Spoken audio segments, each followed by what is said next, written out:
In the beginning, God said, "Let there be light." And there was just what exactly? What is light? How does it differ from darkness? Some early Greek scientists thought the eye itself was the source of light.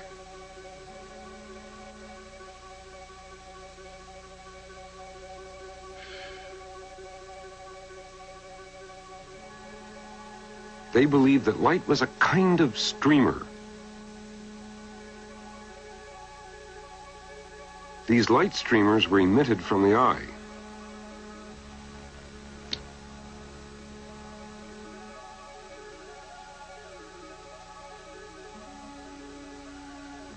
Without the eye, there could be no light. Others believe light came not from the eye, but from different sources. But whatever the source, it seemed reasonable to believe that light traveled from one place to another. Attempts were made to measure the time it took for light to travel or propagate.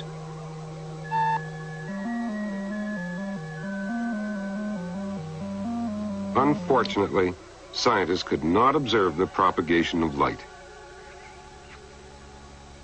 In some mysterious way, light appeared everywhere, instantaneously. This was beyond human understanding until the invention of the telescope. In the late 17th century, Olaf Römer studied light from Jupiter at several points on the Earth's orbit. His observations could only be explained by assuming light traveled across the Earth's orbit in about 16 minutes. That's a distance of more than 300 million kilometers. At last, here was evidence of the enormous speed of light. Scientists had long searched the familiar world around them for models to help explain propagation of light. Not long after Römer's observations, the respected scientist Sir Isaac Newton lent his weight to a particle model of light. His particle model was the first to explain several important behaviors of light. Newton made carefully reasoned assumptions about things he could not observe. He knew that when a stream of actual particles intersects with another, there are always collisions. These collisions cause particles to spread out from the intersection. But when two beams of light intersect, there's no evidence that light particles collide and spread. So Newton assumed that the light particles must be incredibly small, too small to ever collide with each other. Newton also made an assumption about particle motion.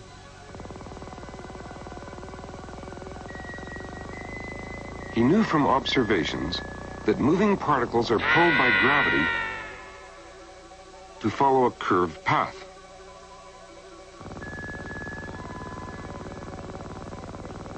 The faster the particle, the straighter the motion.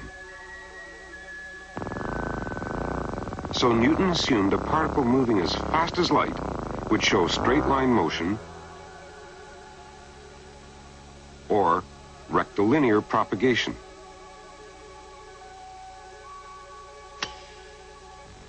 This assumption about particles matches experiments with light and shadow. These experiments show that light tends to travel in straight lines.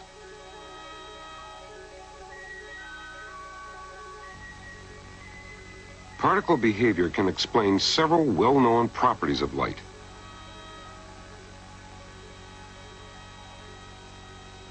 traveling particles tend to bounce off a barrier. The angle at which a particle strikes the barrier matches the angle at which it leaves the barrier. This geometry of reflection can be demonstrated with many particles.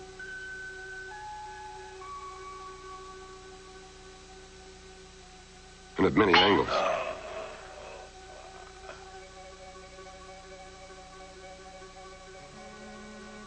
This particle behavior is a good model for light, because a beam of light reflects from a mirror in the same way.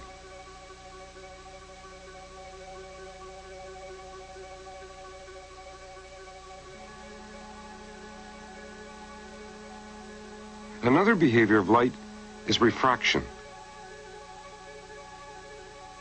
Newton knew that transparent substances, like water and glass, distort light.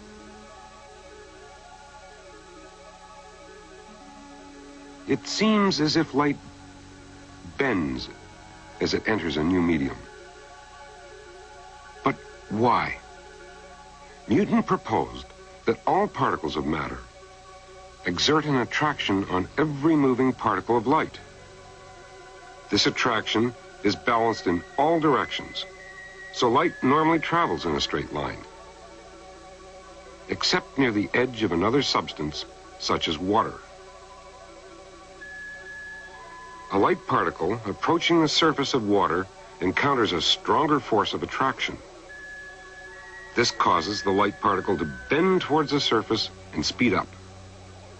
Once inside the new medium, the greater force of attraction pulls evenly from all sides, so the light particle continues in a straight path. However, Newton had no way of showing that light actually travels faster in water.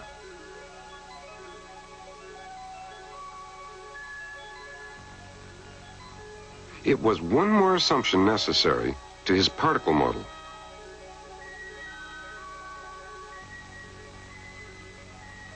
Yet another behavior of light is dispersion. Newton had himself discovered this property of light. He shone light through a slit to produce a narrow beam. With a prism, he interrupted the beam. The prism split white light into bands of color.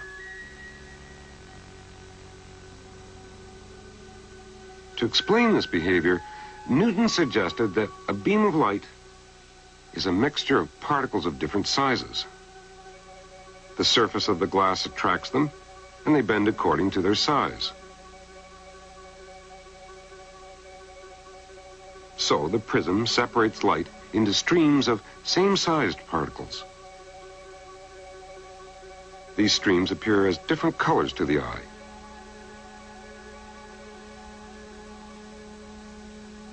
Just how solid was Newton's particle model?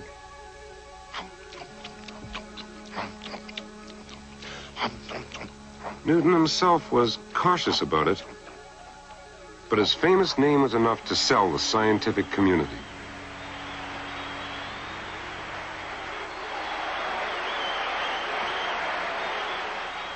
In spite of attacks, especially from another important model, Newton's model survived and was accepted for nearly 2 centuries.